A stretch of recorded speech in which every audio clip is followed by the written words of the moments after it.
Piers Morgan was sitting in his office at the Daily Mail, poring over a draft of his latest story. Suddenly, his phone rang. It was a text message from his old friend, Jeremy Clarkson. The text from Jeremy Clarkson: "Piers, I've just had a call from Buckingham Palace. They want me to meet the Queen to discuss a new project. I think this is my chance to be honored." Piers frowned. He knew Jeremy well, he craved attention and would seize any opportunity to stand out. But contacting Buckingham Palace directly without going through official channels was unusual. Piers immediately called Jeremy. "Piers, Jeremy, are you sure? This doesn't sound right." "Jeremy, don't worry, Piers. I've spoken to an old friend, and they've arranged everything. I'll go and see the Queen." Piers sensed something was amiss. He decided to investigate further. The secret investigation.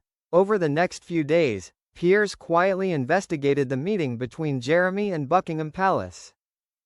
He discovered that, although Jeremy had been invited, the meeting was not an official event.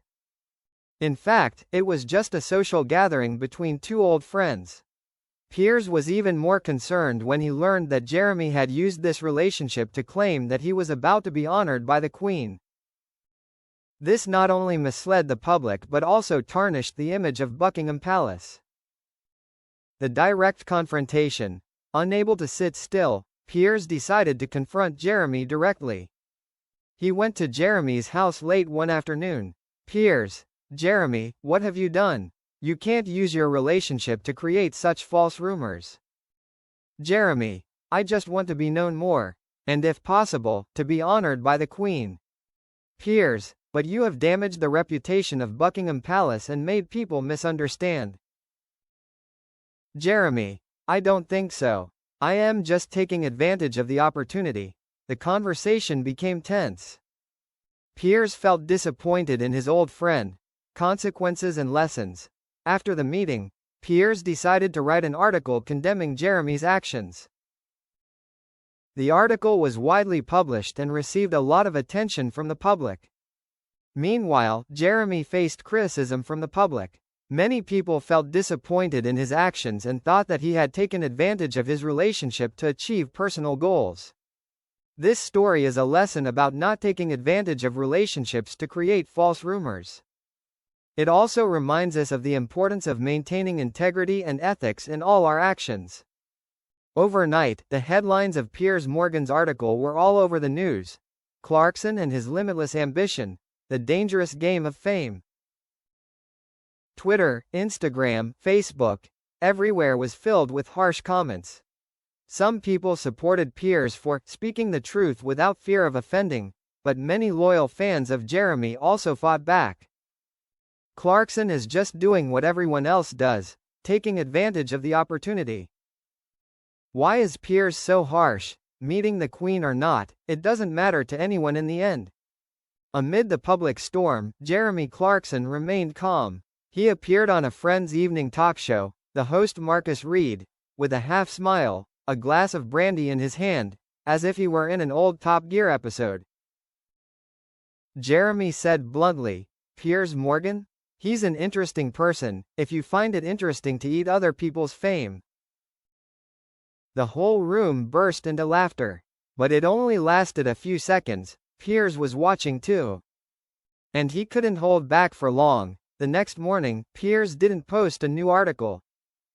Instead, he appeared on Good Morning Britain, the show he had hosted for many years.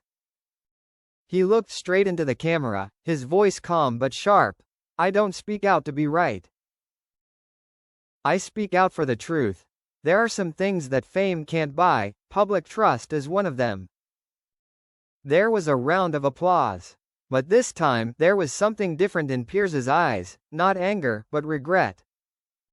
After the show, he returned to his office, where his secretary, Millie, had left an envelope on his desk. "It looks like Clarkson sent this," Millie said. Inside was a handwritten note, in Jeremy's strong handwriting. "Piers, I was wrong. And if I said I didn't know I had hurt you, I'd be lying. I thought I was playing a media game. But the truth is, there were times when I forgot who was friend and who was stage. I don't need the Queen's honor. But I hope you forgive me, Clarkson. Piers read it over and over. His emotions were mixed. They had been rivals for years, then partners, then rivals again, on and on. He pulled out his phone and wrote a text. Thanks, Clarkson. I hope we've both learned something this time. How about a pint at the Punch Bowl on Friday night? On Friday night, in the corner of the old pub they used to frequent, two middle-aged men sat across from each other. Between them were 2 glasses of stout, and there was a meaningful silence. Jeremy said, "You know, I still think I deserve to be honored." Piers chuckled. "And I still think if anyone deserves it, it should be the one who doesn't say it." They both laughed. No longer bitterly, just the laughter of two people who understood each other too well.